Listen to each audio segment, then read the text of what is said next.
We'll call the Beltrami County Board meeting to order, and please stand for the Pledge of Allegiance. Pledge allegiance to the flag of the United States of America and to the republic for which it stands, one nation, under God, indivisible, with liberty and justice for all. No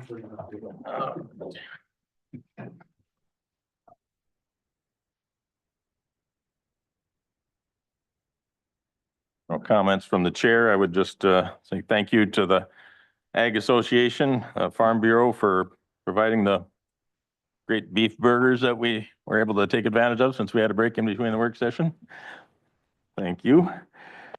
Citizens addressing the board. Anyone wishing to address the county board on an item not on the agenda may come forward at this time to be recognized by the board chair. Please state your name and address for the record. Comments are limited to 5 minutes. A personnel complaint against an individual county employee may not be heard initially at a board meeting. Personnel complaints may be submitted to the board in writing through the county administrator's office. A person addressing the board may not use profanity or vulgar language. Is there anybody wishing to address the board? Nobody online, I assume, Diane? Oh. Okay, we will move on then to the approval of the agenda. Mr. Winger, do you have a recommendation there? Yeah, I'd move to approve the agenda with these additions. Move item 7H to 11A and 7K to 11B, 7L to 11C. We have a motion by Commissioner Winger. Second by Commissioner Carlson to approve the amended agenda. Any discussion? All in favor, say aye. Aye. Aye. Any opposed? All right, the agenda is approved 5-0. The revised consent agenda. Do I have a motion to approve the revised consent agenda? So moved. Motion by Carlson. Do I hear a second? Second. Second by Gould.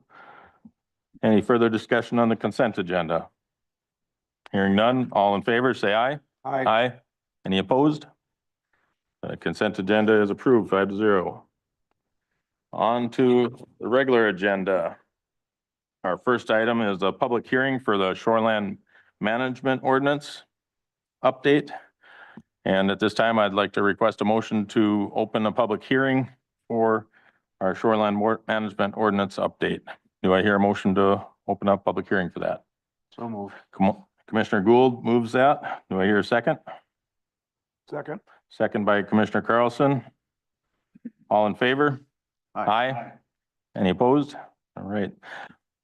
We are in open hearing. We will open the hearing. I don't know, do we have staff comments? Yep.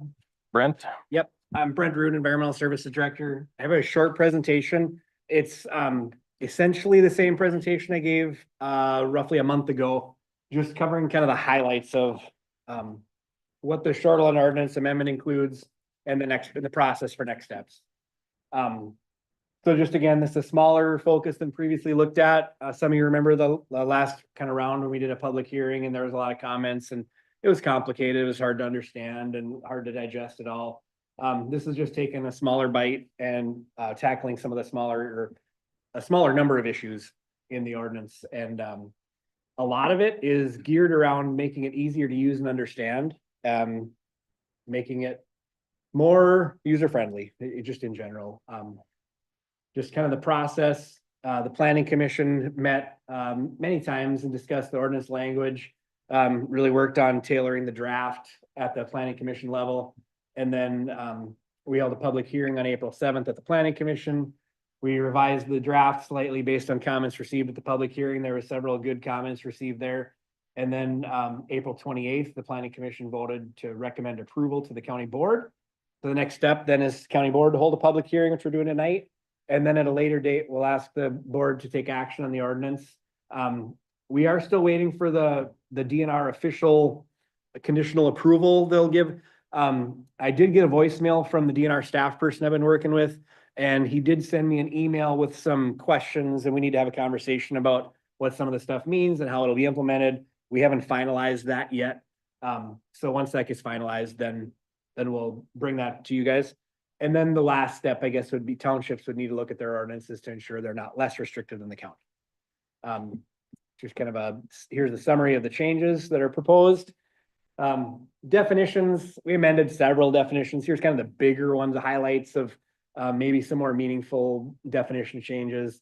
The added definitions, aren't really adding standards for those. It's just we talk about them and we deal with them, and there is no definition in the ordinance. So adding those, and then amended definitions for the bluff and top of bluff, making it easier and simpler for property owners. The deck and patio, really the change is changing the height that defines the difference between a deck and a patio. Changing it from 12 inches to 30 inches. 30 inches is more in line with like building code on when railings are required and things like that. Changing the definition of a resort a little bit to make it more palatable for the people that are renting their cabins out in the non-summer season. And then added a couple things to the structure definition. Some of these changes that'll look big in the ordinance, there's a lot of scribbles and crossouts, but they're really fairly minor, like the lakes and river tables. We take all of the lakes and rivers and combining them into one alphabetical sorted table. That's much easier for people to look through and figure out what their lake is classified. We aren't changing classifications in here. It's just organizing. This is what the new one looks like. It's all alphabetical order. The short story is right now, if somebody wants to know what lake or what classification their lake is, they need to look in the shoreline ordinance for it. But the shoreline ordinance is sorted by lake classification, and it's not alphabetical. So if you don't know what lake classification your lake is, and that's why you're looking it up, you have to look through all of the different lists to find your lake. This is a good change. Anyway, so, and the use table is kind of similar. The use table has several different sections and which section really applies to what things, and we're combining it all into one use table and consolidating some things that can be consolidated. There are a few small changes to what's allowed where. The biggest one that I would call out is we're adding a line in the use table that basically says commercial use is not listed. And so if somebody has a commercial use in the shoreline that they're going to propose, they can propose it to the planning commission. The planning commission then would have to decide if that's reasonable or not and a good idea or not. Currently, the way the ordinance reads, if it's not specifically listed in the use table as being permitted or conditional use, it's just simply not allowed. They can't even apply for a conditional use permit to do it. So it opens up the door to more things. Lot sizes, there were a couple of minor lot size changes. The first one that I'll call it is we are proposing to increase the GD lot size from 20,000 to 30,000 square feet. For us, this really only applies on Upper Red Lake. We have a lot of wetland up there, and we're finding with the shoreline erosion and the wetlands, 20,000 square feet is really tight to put in a house and a septic and a well. 30,000 would be a little bit more reasonable. And then that yellow ones, we just added those. We added those specifically for Northern Township because Northern Township intends to sewer around Lake Bemidji. And there's in the Minnesota DNR standards, they allow for smaller lot sizes in areas around the lakes that are sewered. And so this would really apply to Northern Township and help them out. This is what they're looking for. Setbacks, the big change there is we're proposing a Minnesota DNR harbor setback. That's half of the normal setback required. Again, this would mostly help us out in Upper Red Lake where we've got a series of canals that are considered DNR harbors. The building setbacks on those properties overlap. They can't do anything anywhere. So we're proposing, we give variances for those things on a fairly regular basis, as long as they're reasonable proposals. And we're gonna go half of the required setback. And that will help out a lot of those properties where they can actually do something without a variance up there. It won't help them all, but it'll help a good majority of them. Guest quarters is something we talked about quite a while ago, but proposing changing the minimum height to 20 feet from 15 feet. And then removing some unnecessary language that dictates that like the septic system has to be shared with the main house and stuff like that. Patios and platforms we're adding to the ordinance. They currently don't really exist in there, and it's very unclear to landowners what they can do, what's allowed. And so we're trying to make it clear. Here's what's allowed, here's what you can do, here's what you can't do. How many square feet you can have within the building setback. how many, what the regulations are outside of the building setback, things like that. Solar collectors, we're adding some language in there. We're seeing more and more solar collectors for residential use on lakeshore properties. The first questions we usually get is, can we put it down by the lake? Because that's where it's open, and especially on the north shore of a lake facing south. And everybody agreed it's not a good idea to line the lakeshore with a whole bunch of solar collectors. So there's some standards there that are in the ordinance now. And then septic system standards are taking out of the ordinance. We have a county septic ordinance. So rather than try to keep two ordinances up to date, we're referencing the county septic ordinance for that one. Earth moving, there's some changes, basically clarifying when a permit's required and what type of permit's required for some of those large projects. We're going to require a conditional use permit. I think like 200 cubic yards outside the building setback is, if they're moving over 20 dump trucks of dirt, they're going to need a conditional use permit to do that, and probably some sort of a plan of what they're going to do. Resorts, we're creating a new section for resorts, changing the way the density is calculated. The intent here is to increase the allowable density and to help resorts better plan for their future, because the way that the density is calculated right now is pretty convoluted. It essentially gives you a different standard based on your average livable area of your like cabins. And so as a resort remodels or adds onto a cabin, then their density calculation changes. And if they want to know what they can do, you have to know what they've already done and what they're planning to do. And every time you make one change, it changes the whole formula and everything. We're simplifying that and hopefully making it easier for people to use. Hey, Brent, that point, and I know that you've had some conversations about that, but that's something that it appears that is going to allow them to have a more density if they go up, but because it's not taking into account the livable space anymore, it's just structures. Yep. If they have a big swimming pool, that's not considered livable area in the current density, in the lodge. But if they have, in the new way, it is. So even though we're slightly adjusting the percentage of density up from 7.5 to 8, I believe, in tier 1, it actually is a reduction in the amount of density unless they build up. So existing resorts, it seems like it's penalizing existing resorts from. Yeah. I actually talked to the owner that called you and talked to. Yeah. And it's not going from 7.5 to 8. It's going from like 4 to 8. In tier 1? In tier 1. It's so that 4 or 7.5, it all depends on what their average livable floor space is to get that number. Okay. The 7.5, I think, is allowed if their average cabin size is over 1,500 square feet. Okay. But their average is like 900 square feet, which gets them down to like 0.52, I think is the number there on that particular one. Mm-hmm. And it will increase their total square footage allowed in that tier 1.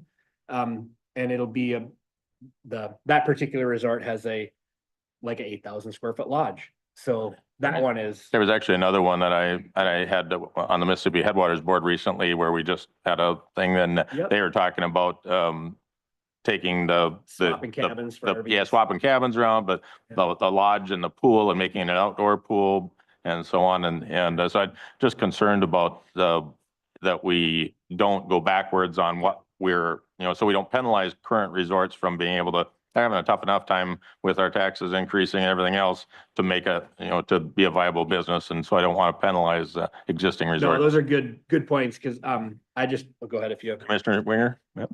I have one question on the same line.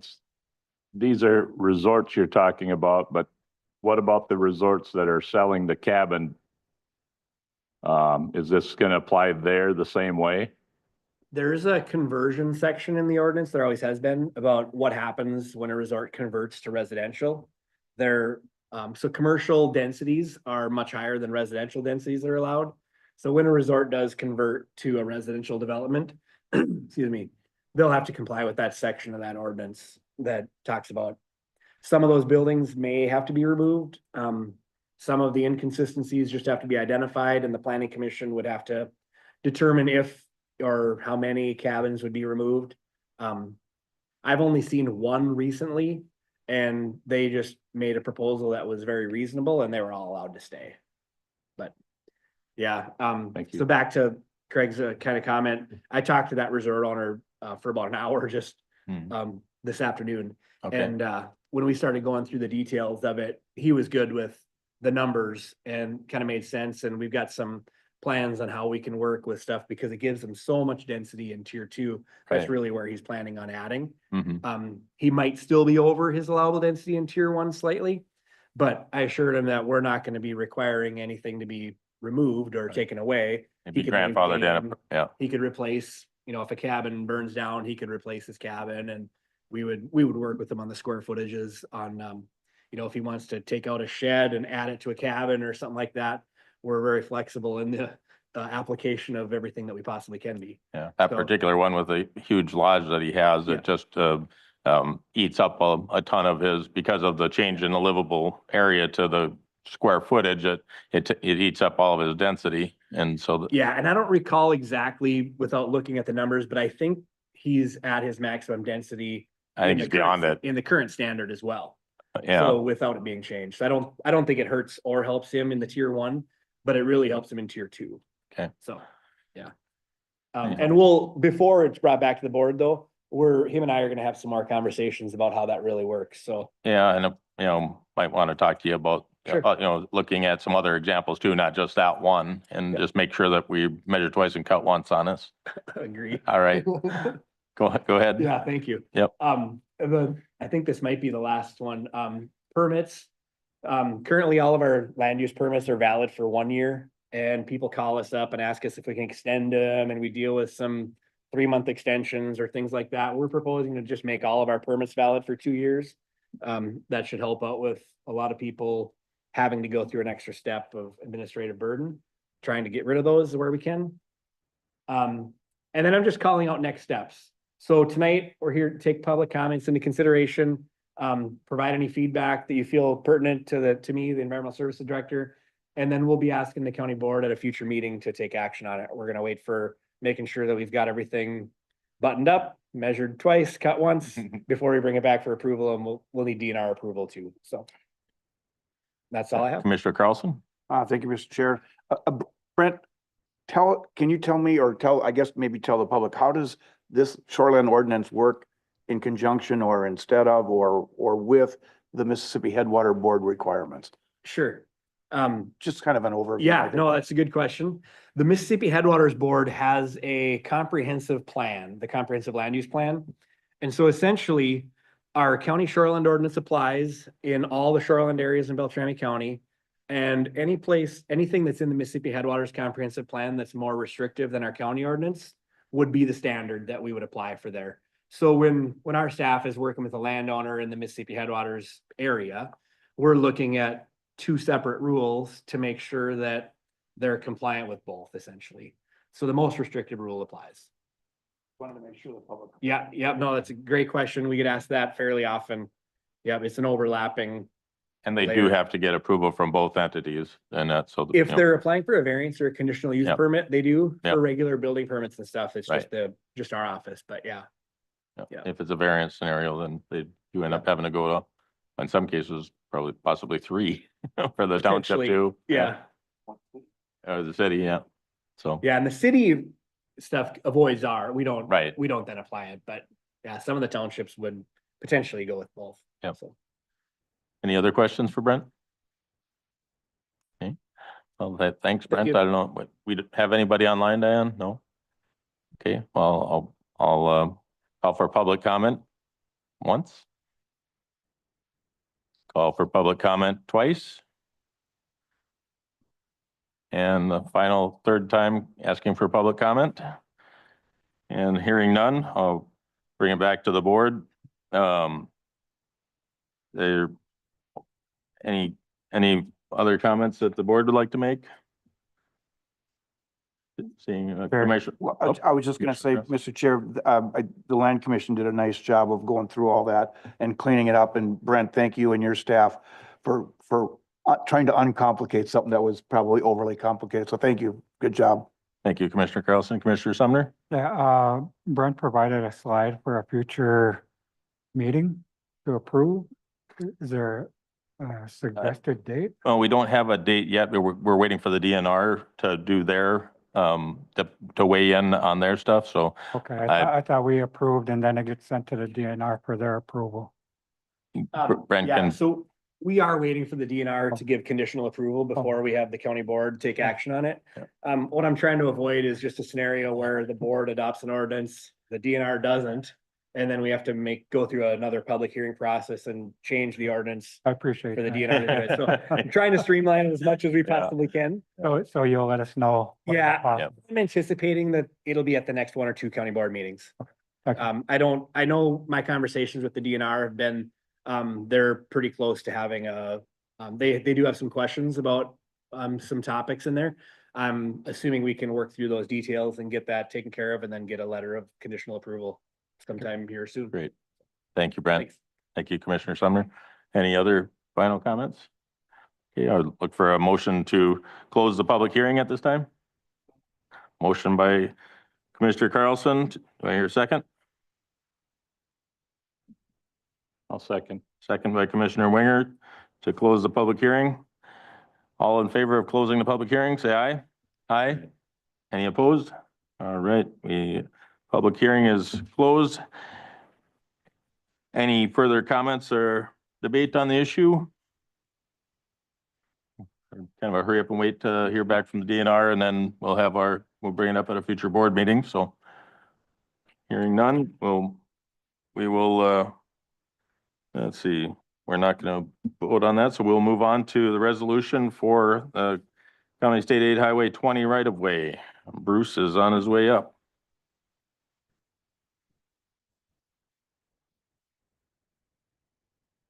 Right away for our CSA 20 project. This is the project on the north side of the lake.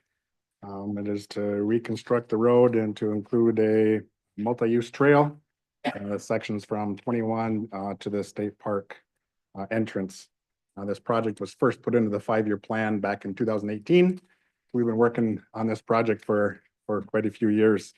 And recently the delays are working with township. They're handling a sanitary sewer project. And as you're aware of or reading in the newspaper, the city is also expressing some interest in providing services there too. So that topic is kind of beside what we're doing, outside of what we're doing. We're busy with developing our road and road plans. And part of that was determining what right of way we had.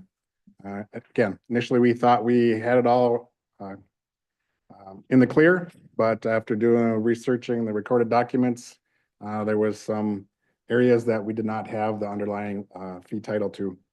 And we approached it a couple of different ways, or could approach it a couple of different ways. But the one we chose was to go right to the landowners and say, hey, we'd like to clear up this right away, get it recorded properly for what we've been assuming that we've had for over 100 years. And we were successful.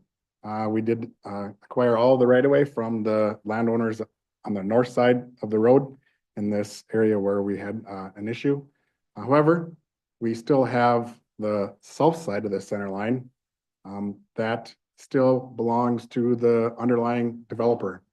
Back in 1920s, when they relocated the road from alongside the lake to where it is now, the developer granted the property. They did an auditor's plat, combined the lots towards the lake. And even in that plat, it shows the road and the right of way. But similar to topics that we talked about earlier today, the underlying land was never deeded over to the county. So that was just found when we started looking at this project. But we've assumed we've had that right of way since that time. Been using it, giving permits, utility permits, had our road there. And so we've got use by prescriptive use. We've been using it for a while. But again, to get nice, clear title, we would like to get that cleared up. And so what I'm here to ask the board to do is to authorize using condemnation to help clear that up.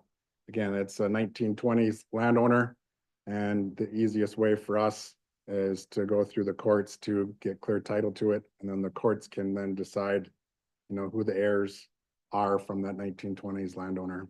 And so the resolution that I have included is the sample resolution that Ricky Noonan, the law firm, suggests that we utilize. That resolution itself says or authorizes us to utilize them as to represent us. And so that's, again, kind of goes through, it lists the parcels that we're looking to use the eminent domain on.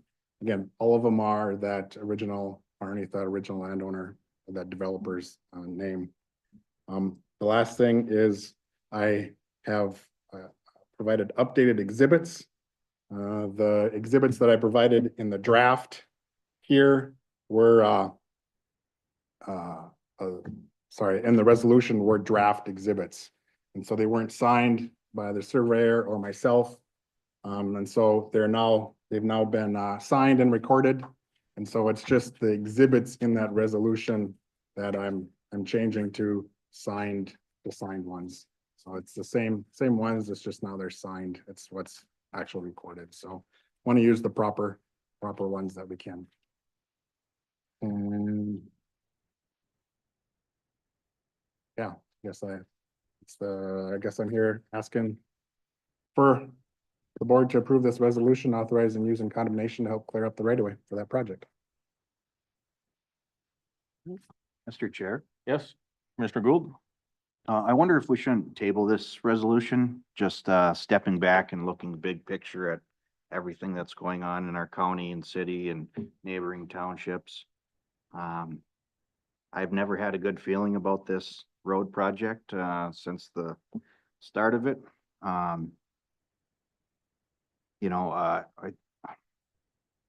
never been a big fan of eminent domain and condemnation, and I just think this is government overreach and too much bureaucracy, and we're opening up ourselves for yet another lawsuit with this. So I'm gonna vote against the resolution if it comes to that, but I think we need to at least step back and take some time to reevaluate and table this resolution.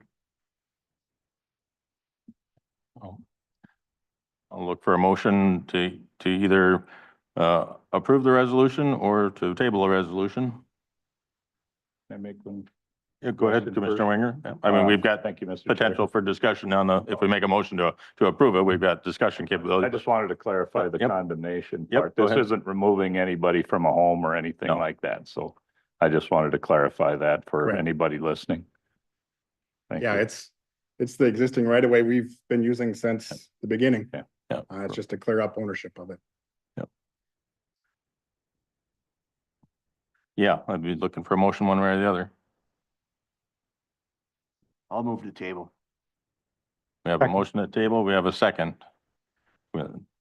All in, why don't we do a roll call vote? Commissioner Carlson? No, Mr. Chair, Yes, there's no discussion on a tabling. does it require a vote? Yes. Okay. Commissioner Gould, Yes. Commissioner Winger, No, Commissioner Sumner, Yes, and I vote no.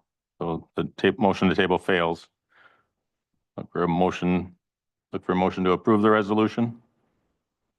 I'll make a motion. Motion by Commissioner Winger, I'll second. second by Commissioner Carlson. And we do a roll call vote on this as well, or any further discussion prior to that? Well, Mr. Chair. Yeah, I Commissioner just Carlson? again want to echo what Commissioner Winger said and what Bruce has been telling us. This is a couple of parcels of land, a few parcels of land that aren't owned by any existing landowners. All the existing landowners have already agreed to transfer over their property.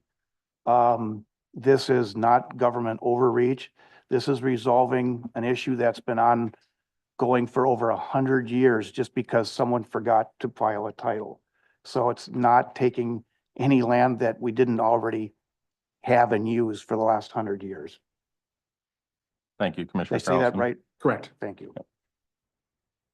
Mr. Chair, Yes, Commissioner Gould? what about all the public comments and emails that we've been receiving, mostly your constituents, but I've been getting them from Northern Township folks that have completely felt left out of the process and, you know, we can blame COVID and consultants and stuff like that, but, you know, to me, this warrants a public hearing on its own. I mean, this is a serious issue that is gonna last another 100 years, depending on the decision that we make, today and regarding this road. So I think we need to think a little bit longer about this. Thanks for your comments. Any other discussion prior to the vote? Hearing none. Commissioner Carlson, Yes. Commissioner Gould, No. Commissioner Winger, Yes. Commissioner Sumner, No, and I vote yes. So motion passes 3-2. Thank you, Bruce. Move on to the public hearing for the solid waste ordinance. You've got a I got that suggested too. date? I've got that item too. Yes. Yeah, we would like to set a date to have a public hearing on the solid waste ordinance update. And the recommendation it's in the packet. I believe it's June 3rd. June 3rd. Yeah. I don't know if it's in the packet or not, but it's June 3rd is what was recommended, I believe. So. Yeah, and that was, basically it's, just a change, the update is just a change in the way that the commercial hauling is being billed. Is that accurate or? Yeah, correct. The quickest summary is instead of tracking businesses and getting reports from the haulers on how much that business produces and that they're bringing in, and then we're assessing the businesses, this is looking at just what the hauler brings in. And then they're paying by the weight and they can charge the businesses accordingly. And so that's the big change, is really getting us out of the tracking business and just tracking waste. And so it really is gonna simplify our process on how we're doing, we're tracking the waste that's coming in. It is really hard in a large county like this to keep track of what business starts up and quits and relocates, and so this will really simplify our process for us. And it's put us at at the mercy of the hauler, and kind of plotted us in the middle between what they estimate that they're doing at each business. Now it's just between them and the business, and we're out of the middle. Correct. Yep. And Great. it is a industry standard. Yep. So we So- can be matching what everybody else is doing. So do I hear a motion to set a public hearing for June 3rd for the solid waste ordinance update? I'll make a motion. Motion by Commissioner Winger. Do I hear a second? Second. Second by Commissioner Carlson. Any discussion on that? All in favor, say aye. Aye. Aye. Any opposed? That carries 5-0. On to item 11. Thank you, Bruce. Item 11A is the approval of the 2025 allocation of opioid settlement dollars. I'll make that motion to approve. Second. We have a motion and a second. Now further discussion. Commissioner Carlson, you had requested, I think, to pull this from the consent agenda item. Yep, thank you, Mr. Chair. Generally, would be in favor of following a committee's recommendation. We typically do that. I did still have a couple questions, and I didn't find that there was necessarily an urgency to do that this week. I would really love to table this until next meeting so we get a little bit more opportunity to see, because I'd like to see those proposals between now and then. I think generally I'm going to be in favor of it, but I really would like to have that 2-week period to do that. So I'm going to move to table. I think there's a motion. to- Yeah, we're in discussion. There's a motion and a second, so can we do a motion or move to table in the middle of a motion?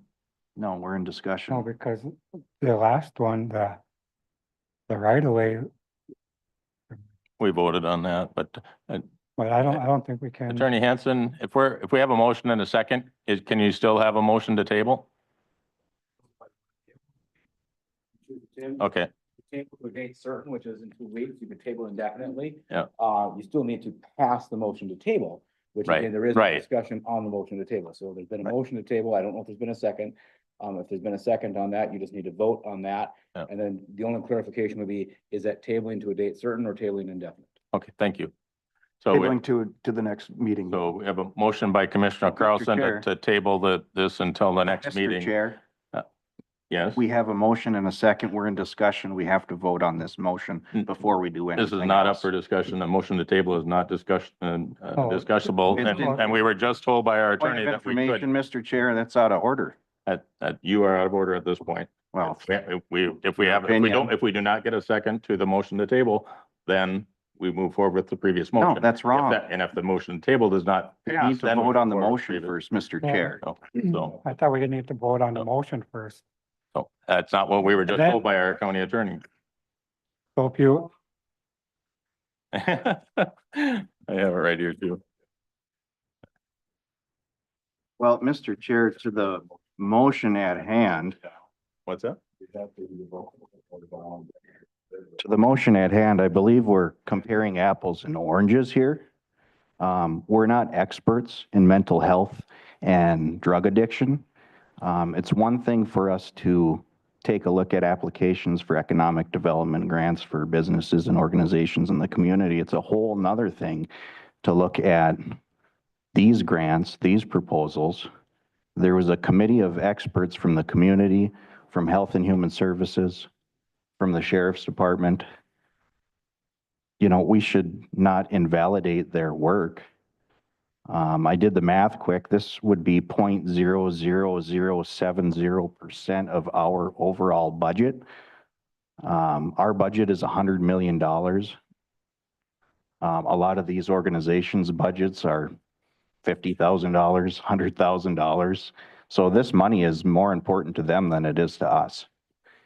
These are people that are hurting in our community, as you know. These are services that are needed that the county does not provide. These are other organizations that can provide services that the county doesn't provide right now. Mr. Chair, a motion to table takes precedent. Yes. At any time during a discussion, at any time, whether there's a second or not a second, motion to table always takes That's what I precedent. thought. Am I correct? And I'm looking it up as we speak. Robert's rules. So point of order would take precedence over a motion to table. I'm interpreting what Commissioner Carlson is bringing up as a point of order to the chair. Yeah. A motion to table can supersede an actual motion. Right. And so there is a motion on the table to approve this or deny this. I can't remember what the motion was. It's Yep. been seconded. You were in discussion. A motion to table has been made. Was there a second to the motion? Not to yet. table? No, yeah. So now it's the chair's prerogative to invite the group to either second the motion to table. Mhm. If there's no second, the motion to table dies for lack of second and you continue discussion. Correct. If there is a second to the motion to table, you then take a vote. Chair's prerogative, whether that's roll call or voice vote. If it's tabled, you're done. If the tabling fails, you go back to discussion on the primary motion. That's what I thought. Thank you, Yep. County Attorney. So do I hear a second on the motion to table? I'll second that. Seconded by Commissioner Winger. We'll do a roll call vote. Commissioner Carlson? Yes. Commissioner Gould? No. Commissioner Winger? Yes. Commissioner Sumner? no, I vote yes, so the motion is tabled until the next meeting. Thank you.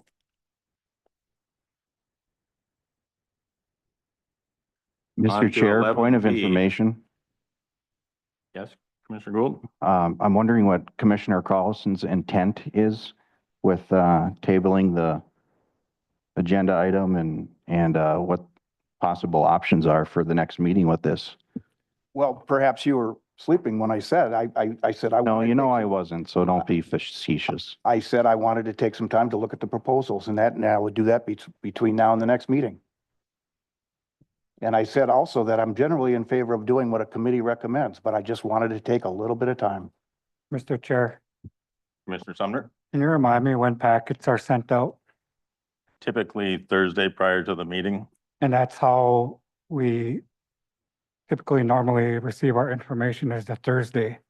So how many days is that between when we receive and our actual board meeting? Commissioner Sumner, I believe the information that Commissioner Carlson is talking about is the actual information that we did not receive, which are the actual RFP But we documents. can, we can request that information in between from when we receive our Two board days, packet. basically, Friday and Monday. And And I think we have some good staff that would be able to get us that information if we request it. point taken.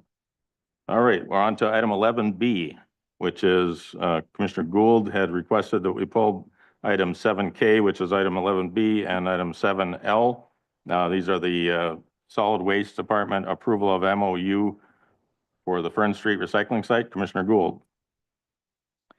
Yeah, so I have concerns about these, lack of community input. There wasn't a survey done. I know I wasn't kept informed of, the proceedings on moving this recycling site from the, old Target site to this new proposed location. I know we want to potentially develop the land behind Target, but, you know, until there's a business or housing or something there, you know, why are we, I can answer that question for you, Commissioner Gould. This is actually less to do with the Target site than it is the area by Northdale Oil, by the fairgrounds there. That road is being redone and we need to remove that site from that location. And so that is one of the primary reasons why we needed an alternate location for that site. Because the road change and the road being redone there is making us move that. so This is going there's to not going to replace be, that, basically. It's ultimately, it will end up replacing the Target site as well. It'll be mutual spot for both of those. But it's, the biggest issue is the area by Northdale Oil, right by the fairgrounds. And that road is being redone right now. So that's, but people yeah. can still get in there. Right now they can, yeah, And throughout the construction, they'll be able to get in there. for the time being, yes. But that's, that the days are numbered for that site. So that is that, and this is a joint city and county, and it has been brought up and it has been presented to the board by the Solid Waste Department. Okay, well, expect hundreds, maybe thousands of emails, phone calls about this change because nobody knows about it. Okay. So I will look for a motion to approve item 11B, the approval of the MOU between the city and the county for the Fern Street recycling site. Motion by Commissioner Carlson. Do I hear a second? I'll second. Second by Commissioner Winger. Any further discussion on the MOU? Mr. Chair, Yes, Commissioner Sumner? can you remind me when this was brought to the board? I don't remember the date. I know that we have had a presentation on it. Maybe Bruce remembers that.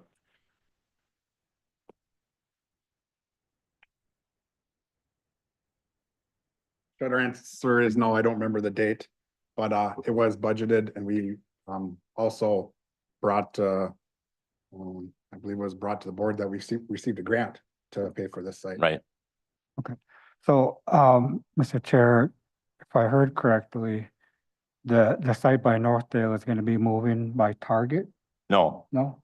no, we have a site at Northdale and we have a site at Target. And this site is somewhat in between. It's right by Fern? right by that north of the lagoon. That's like across from the tackle shop, north. It's right next to Beltrami Recycling on Fern Street. Yep. Okay, all right, And it's a joint city and county owned, or, because it's airport property basically, and we got approval from the FAA to put it there. They actually really thought that would be a good use of it actually, because it would keep animals and stuff off of that for the crash zone. So anyhow, thank you, Bruce. We have a motion and a second. Any further discussion? Hearing none, all in favor, say aye. Aye. all right. And opposed? No, Approved 4-1. Item 11C is the solid waste approval of bid award for the Fern Street recycling site. And that is was in your packets for awarding the bid, which, as Bruce just mentioned, we did get a grant for this, so which was very fortunate. So the cost is covered by a grant. I'll look for a motion to approve the the bid award for the Fern Street recycling site. So moved. Motion by Carlson, here a second. Second. Second by Winger. Any further discussion? All in favor, say aye. Aye. Any opposed? No. 4-1, and that passes. That moves us on to legislative lobbying issues and commissioner reports. We'll bundle them together. Commissioner Sumner?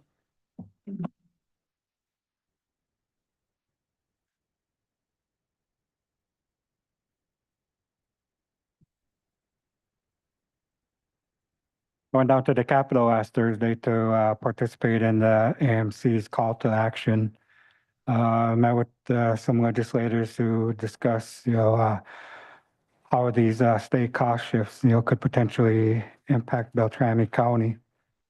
Beltrami County is the third largest county in the state of Minnesota. Some of the talking points that I talked to them about was the human Health and Human Services Department and the potential for how those cost shifts may affect our ability to provide services to our county residents. Also, the PILT impacts county program aid. I also talked about a part of the Association of Minnesota Counties concerns were the property tax burden. The proposed tax and cost shift simply push the state's cost to local property taxpayers who are already strained to a breaking point. Amidst the state's housing crisis, renters and homeowners cannot foot the bill. The state must address its own budget with its own means. Service cuts and client impacts with county tax levies pressured by new unfunded and defunded mandates, high value discretionary services. The most effective programming counties have undertaken in addition to state mandated services will have to be among the first budget items eliminated. Disruption of these effective and cost-efficient services will directly impact Minnesotans reliant on these services and may increase long-term costs by increasing the dependence on mandated programs. It's also compounding federal cuts. The budget challenges ahead of Minnesota will only increase as federal cuts are reduced and eliminated. On top of funding cuts in SNAP and Medicaid, the House Reconciliation Bill includes significant new administrative requirements in both programs that counties will be required to implement using antiquated state technologies. The state pulling back funding for implementation of its own programs at the local level would further hobble services. The counties agree that work needs to be done to address the growth in home and community-based services cost curve. Shifting new costs to counties does not change the cost curve or fix the problem. So, there was, I think, my time so far being involved with the Association of Minnesota Counties, I haven't seen something like this where they have call to action on such a issue as this. So I felt that it was important that Beltrami be represented down at the Capitol, especially when, we're facing, our own budget situation. So I felt that it was important that, our voices are heard. So hopefully, our legislators, take into consideration, how this is affecting all 87 counties. And I remain hopeful, that's all I can do. Hopefully that we're not impacted too greatly. So that is my legislative and lobbying report. Thank you. Thank you, Commissioner Oh, Sumner. Mr. Chair, I forgot the AMC District 2 is June 4th. AMC District 2 meeting June 4th? Yep. And that is Here. where? Here? Okay. 8 o'clock. All right, thank you, Commissioner Sumner. Commissioner Winger? Thank you, Mr. Chair. Attended a management meeting. I guess the biggest thing that I can say about that was that everybody in the county, as far as department heads and things, are concerned about what kind of cuts they're going to be facing and trying to plan something that they don't know what to plan for, with the budget. So, being right around the corner, they got a tough job ahead. Had to head out of that to go to the radio board meeting. Still working on getting the, mapping things for schools. And then some other issues, that they're working on with, like the armor system and things to expand some of that. Went to the solid waste meeting this morning. Still has some concerns as to whether the funding for some of the grants are going to still be there when this, legislative session gets back going again. Hoping that would be done, but it's not. So we're still in limbo there. The construction out there should be done by the end of October. Talked about a device called a fire rover, which is a heat sensing unit. Instead of waiting for the actual fire, because the lithium batteries are starting fires in dumpsters and causing a lot of damage to the buildings that the dumpsters are in and the waste is in. And so this fire rover actually has a heat sensing unit, so it doesn't have to let the fire get so hot that it starts to melt the building before it kicks on. And so it can put the fire out and dampen the thing before it gets anywhere. The cost is around 50,000, but it could save hundreds. So something they're talking about and looking at right now. That's about it on those. Commissioner Winger, I had a conflict this morning, so I wasn't able to attend the solid waste committee meeting. I assume that they are complete with the replacement of the roof on the solid waste facility. Yeah, and he said with the rain, they're not getting any more water running in the office and things upstairs, so he was pretty happy about that. All right, that's good to hear. All right, thank you for your report, Commissioner Winger. Commissioner Gould? I attended a Habitat for Humanity breakfast at the Eagles Club. Had a meeting with Scott Turn from the chamber. It was just a one-on-one meeting at the Blue Oyster. We talked about the importance of expanding the tax base, how we shouldn't just make cuts, or raise property taxes, or try to take money from other organizations. We need to build more houses and expand more businesses. AMC meetings, mix of bad news and lack of news. As most of you know, legislature adjourned, but they still have lots of work to do. So there'll be upcoming special session. Went to the chamber after hours event at Rutgers. Attended my regular meeting for Northwest Juvenile Center and regular meeting for KRLS Library System Board. That's it. Thank you, Commissioner Gould. Commissioner Carlson? Thank you, Mr. Chair. Went to the Northern Township, had kind of a open house discussion about their incorporating. There was over 300 people there. And the mayor came and said a few words, and that was about it.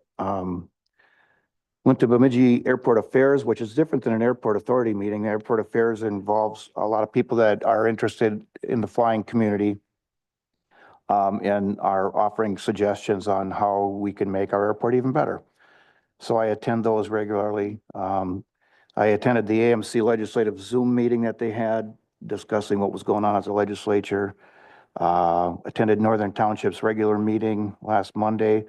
Went to safety training on Tuesday morning. I think that was the first session of safety training. That was interesting.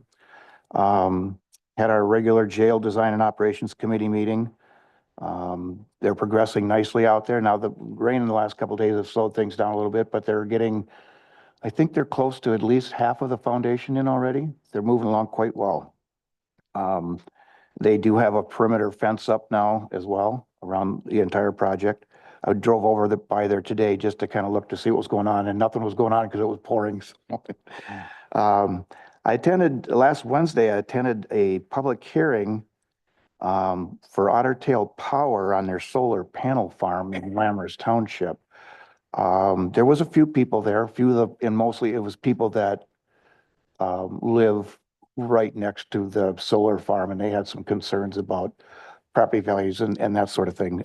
But there wasn't very many people there. And then we had a Greater Bemidji meeting on Friday. And then right after that, we had the Airport Affairs had its strategic planning session. There's 4 focal areas that they're focusing on: management, public engagement, education, and economic development. And so those 4 leaders of those areas got together and are working on strategy on how best to come up with some ideas that they can pass on to the airport authority for consideration. And that's it. Thank you, Commissioner Carlson. I had a HRDC meeting. We had a presentation from the state of Minnesota Department of Long Range Planning. That was pretty interesting. Three individuals came up and basically went through some exercises with what was important to us, and they were real good at listening to what we had to say. I brought up issues like our demolition landfill thing and how it'd be nice if because they're a group that would kind of coordinate amongst state agencies to try to get communication going and get things done and actually accomplished. And don't know if it'll actually go anywhere, but it was nice to have some listening ears there from the state. Planning Commission meeting, to Commissioner Gould's point, we did have a final plat review that'll be coming to the board probably at the next board meeting, I would guess, for 27 more lots in Northern Township, all on a 37-acre parcel in Northern Township that'll come to our board for approval there. And had a fair board meeting last night. Saw my prior commissioner Keith Winger was there because he's involved with the music at the fair, so it was fun to see him again. I've got a thing in the mail. Figured I might as well announce it. The 45th anniversary celebration for the Hope House is tomorrow at the Hope House, from May 21st, 11 a.m. to 1 p.m. at 2014 7th Street Southeast in Bemidji. I'm not sure if I won't be able to make it to that because I have a conflict with another. I have a 3-hour training tomorrow during that time frame. But if anybody else wants to go, we've got an airport authority meeting tomorrow night and a Mississippi Headwaters board meeting on this Friday. That's it for my report. Anything else that anybody else wants to bring up? Oh, Bruce, have something come up? Yes. Go ahead. On the consent agenda, Yeah. there was the agenda bill to award the contract for the bike trail. Okay, the item 7J, I think, And multi-use trail. results were not provided to you. Okay, And part of the issue is there's a question on how you want to proceed with it. But so I guess I'm not sure how to handle that since it was approved on the consent agenda. and is there a question about the bids? Yes. So the bids were opened and the bid amount was more than the grant. The grant was 710,000. The bid was 752. And so we're $42,000 over the grant amount. This grant and this project was initiated, kind of approved by the board because it was 100% 100% funded, yep. funded by the grant. We then have, I guess I was going to give you in the consent agenda update here was to provide you with 3 options. One is we would use our CASA and county road dollars to fund the overage of the 42,000. Or the second option was to cut some of the items in the bid amount to lower that amount, lower that $42,000. Can easily cut, roughly half of that, and get down to like 22. And then the third option would be to not award, not proceed with the project. My recommendation on here was to proceed to award the contract, but to direct me to make the cuts that we can to get as close to that grant amount as we can. So that was the update.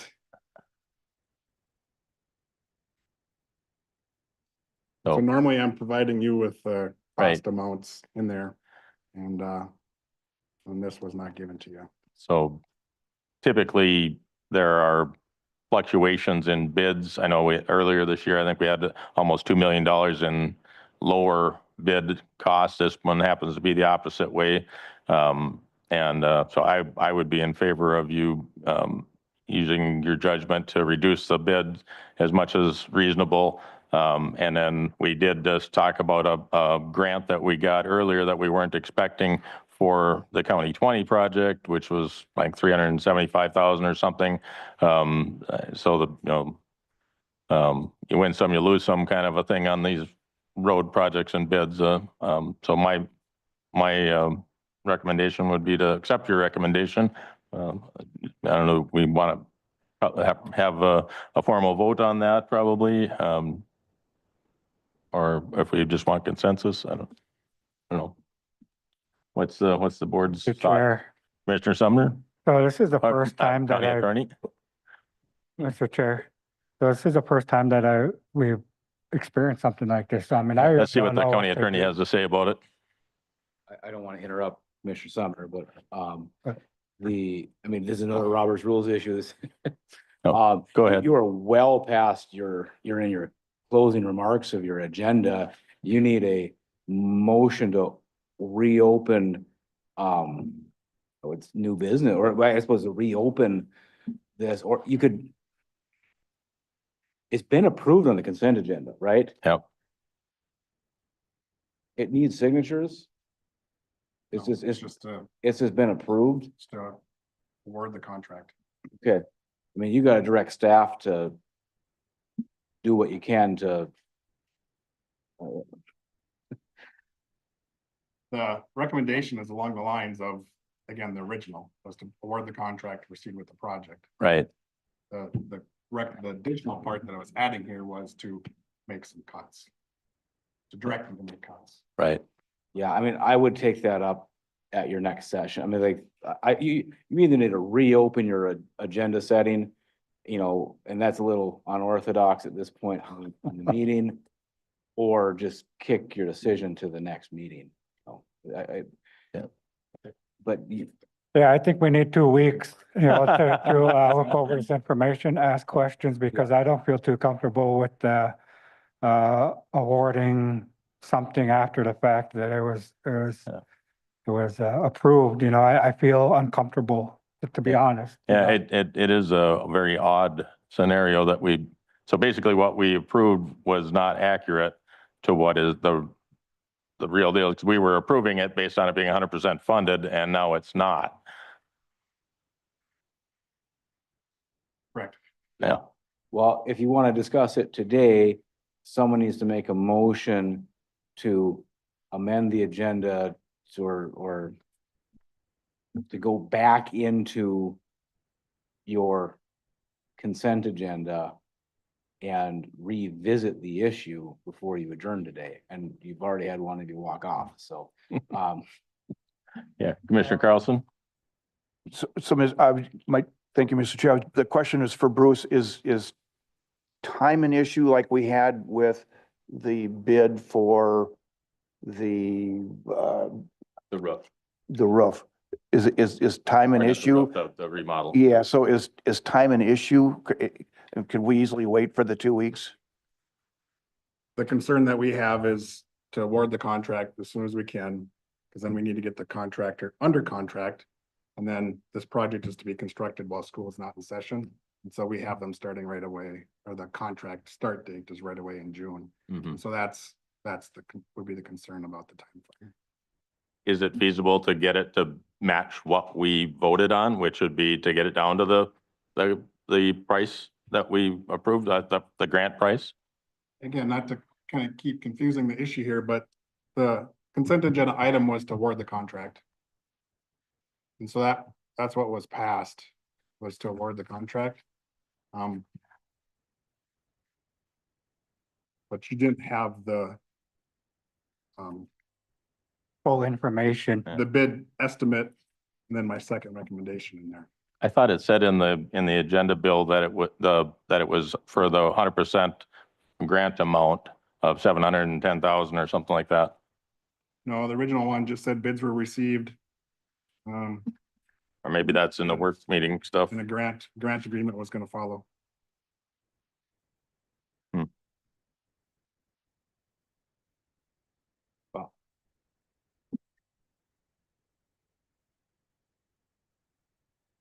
If you want to address it tonight, I Under want you your- to make sure you use the proper procedure to do so.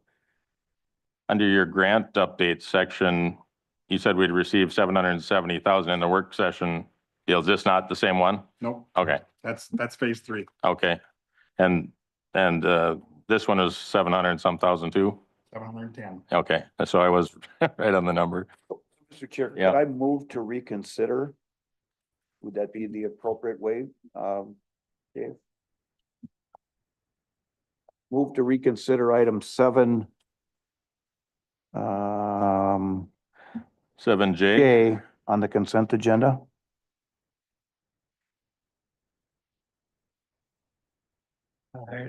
yeah, we're not adjourned, so. Yeah, you haven't adjourned. You would. Could you approve the entire consent agenda in one motion? I think you would have to make a motion to reconsider the consent agenda as amended, because you had amended the consent So agenda. who second And the then- consent? And then you would go back to the Go- start of the consent agenda and then Who pull second the- this You can't. from the Yeah, consent okay. agenda, you can't make an reapprove the amendment consent the agenda as second. amended a second time, and then discuss this issue.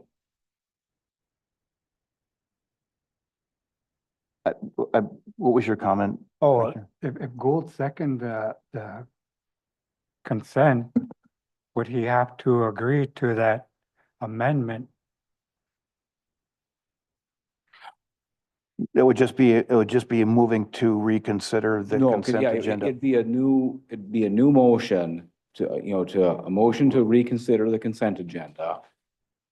And then you discuss that, open that back up. Okay, then pull this off the consent agenda. Then vote on the consent agenda again, and then vote on it, on this pulled off item. Well, at minimum, we should do that. Yeah, So, Mr. Chair, I move to reconsider the consent agenda vote. okay, do I hear a second?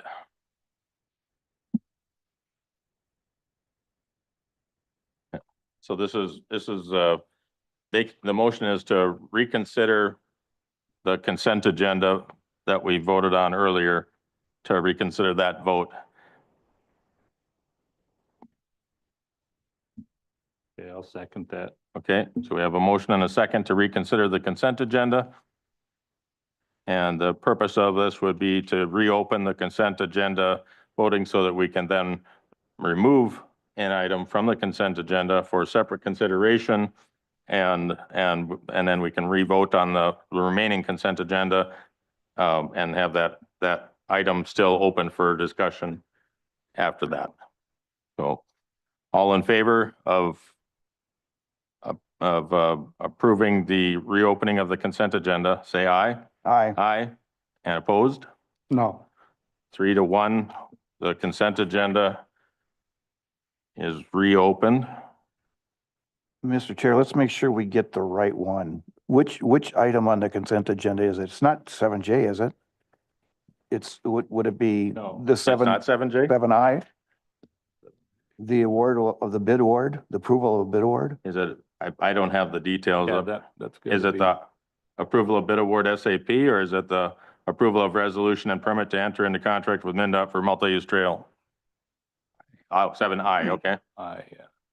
So, Mr. Chair, I would move that we take item 7I off the consent agenda and move it to item 11D. Okay. So you're making a motion that we remove item 7I, and move it to item 11D.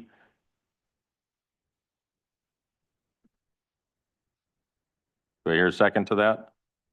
Do we need a second to that? Second, yeah, well, we will anyway. So we have a motion and a second to remove item 7I and put it as item 11D. Mr. Chair, Yes, I'd like to make a Commissioner Sumner. motion that we table this until the next meeting. We have a motion to table from Commissioner Sumner. Do I hear a second? Do I hear a second? Hearing no second, the motion to table fails for lack of a second. So we have did we get a motion and a second on the moving? Yep. So all in favor of moving item 7I to item 11D, say aye. Aye. And opposed? No, That passes 3-1. So, Mr. Chair, I move that we approve the consent agenda as altered. That would be items 7A, B, C, D, E, F, G, and J, And M. and M. It would not include 7H, 7I, 7K, or 7L. Okay, so we have a motion by Commissioner Carlson to approve the consent agenda as amended, without 7H, 7I, 7K, or 7L. Do I hear a second? HKLI. H, I, K, and L are no longer there. Yeah, I'll second. Second by Commissioner Winger. Any further discussion? All in favor, say aye. Aye. Aye. Any opposed? no, Motion passes 3-1. So our consent agenda is now passed again, with the exception of those items. We already had the regular agenda items for 7H, K, and L. So the only one left is the one that we moved 11D. So on item 11D, what is the board's wishes? Mr. Chair, I'd make a motion to table. Is there a motion to table? Is there a second? Is there a second? Hearing no second, the motion to table fails for lack of a second. I just love hanging out So- with you guys. Yeah. So, Mr. Can I provide these documents to you? Yes, please. The updated. Yep. It was updated. Why didn't we get this earlier? Yeah, that's what I want to know. How can we avoid this?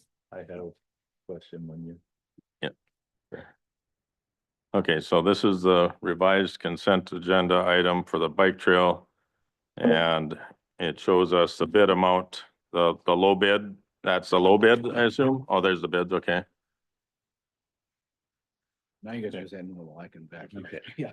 Okay, Mr. Chair. Yeah. I would move that we award the contract to the parent low bidder utilizing option number 2 to cut $20,805.50 in extras and providing $21,794.15 from the county state aid highway fund to cover the difference.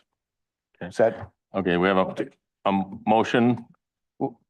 did I say that right, Bruce? Well, I would just, the recommendations at the bottom of the page there. Yeah, recommendation 2 is what he just read. Well, the recommendation to award the contract to the parent low bidder and then direct me to eliminate and decrease items to reduce the county costs. Correct. Yes. He just specifically read what you had for the 3 option. Option 2 is what he read, but you don't want to be held to that, or? Well, it's down to the penny. Yeah, so, So, Mr. Chair, as long as this hasn't been seconded, let me reword my Okay. motion. My Yeah. motion is direct to- him to, Yeah, my motion is to award the contract to the apparent low bidder and direct the county engineer to eliminate or decrease items to reduce the county cost. Thank you. Okay, thank you. Commissioner Winger has a question, I think.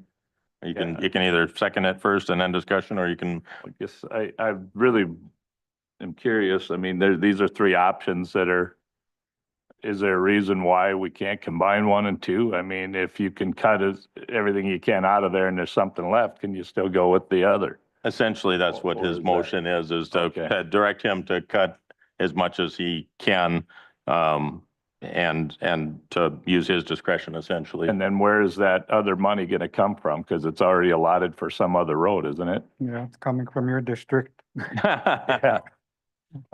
basically, you know, Right. I mean. Like I mentioned earlier, we just got awarded a grant for, 375,000 that we weren't expecting for County 20. There's a lot of shuffling of projects and shuffling of funds within the highway department every year on umpteen different projects. So this isn't that abnormal. It's just abnormal that we got it this in the rears. Hopefully Bruce doesn't do this again to us. First time I think I've seen it happen in my 7 years here, and Commissioner Sumner hasn't seen it happen in his 25 years here. Just seems like 25 years, doesn't it, Commissioner Sumner? Oh, so we have a motion on the table. Do I hear a second to the motion? The motion is to direct the highway engineer to cut as much as he can to get down closer to the grant amount and to use funds from where he sees most appropriate.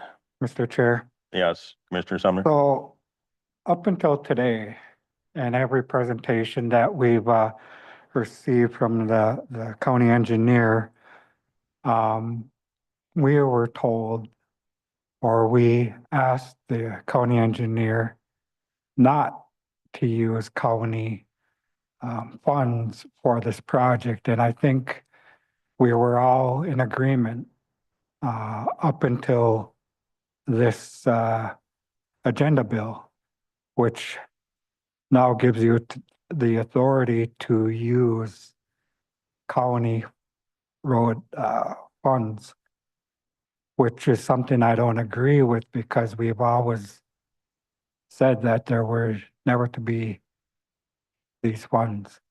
You know, Commissioner Winger asked a good question, where are these funds coming from? And yes, I understand, you know, there's a grant, but those are still county funds. So I don't agree. I voted in good faith, you know, up until this point.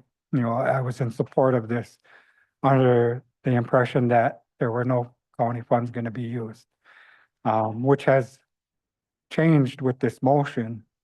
So it's something that I can't support, which is why I was hoping, you know, that we would have been able to table this, you know, to receive more information.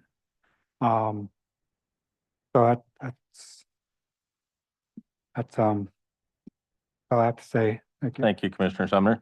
If I, Yeah, go I ahead, guess if I Bruce. could respond. When we applied for the project, for the grant, we actually had to do a fairly detailed estimate and come up with 710 when we got the grant. Then, but that's just a wild guess when we look at it. And now we get to the design part, and now we got the details and the quantities, and we come up with an estimate. And actually, that was lower, quite a bit lower than the grant amount. But we're just estimating. And it comes down to the contractors to give us the bids. We were over some, under some, but in the total, we were under what they bid. And I mean, the one was way over. I mean, it was $900 thousand. So just two bids. These smaller projects are harder to estimate and come up with prices. I mean, even they were way wide spread on the prices that they had. And so it does get to be fairly hard to come up with an estimate. But in the end, yeah, there is the limited amount of grant. We asked them if there was more money, and they said, you just get the amount that you were initially awarded to. And so the dollars will come out of our CASA. It's along CASA 7. And so items are able to use the CASA and or our county road, which is more our local dollars, can be used also. And so that would help cover the overage. We also are using the CASA to cover our engineering. That's not part of the grant, so there was some additional costs too that are outside of it. But yeah, the initial intent was to be within that, underneath that grant. Designed it that way, estimated that way, and in the end, we were short. We tried to get some extra funding. And so it comes down to the options of not do it or try to trim and get as close as we can, or yeah, fully fund it. And so I guess I understood the concerns with being 100% for these other projects like this trail project. So I guess that's where my recommendation was, is try to get close as we can to it, but still proceed with what I see as a good project. Thank you, Bruce. So we need a second still on this. I will say this is in my area and I drive by it every day and I know how much it's needed. And I have a little concern, but I will second that still. So we have a motion by Commissioner Carlson Mr. and Chair. a second by Commissioner Winger. Yes, Commissioner Sumner? So any overages will be coming from Commissioner Winger's district, and since it is in his district, right? Thank you. All right. I believe we have a motion and a second on the table. So all in favor, say aye. Aye. Opposed? No, So passes 3-1. All right. Mr. Sorry Chair, about that. motion to adjourn. That's all right. Thank you, Bruce. We have a motion to adjourn from Commissioner Sumner. Can I say one thing real quick first? Certainly. I just want to bring it up. Longtime county employee, Jeanette Lund passed away. Oh. So I just wanted people to know that, that's all. Well, thank you. That was nice of you to acknowledge her. I'll second the motion. Second from Commissioner Winger. All in favor of adjourning, say aye. Aye. Any opposed?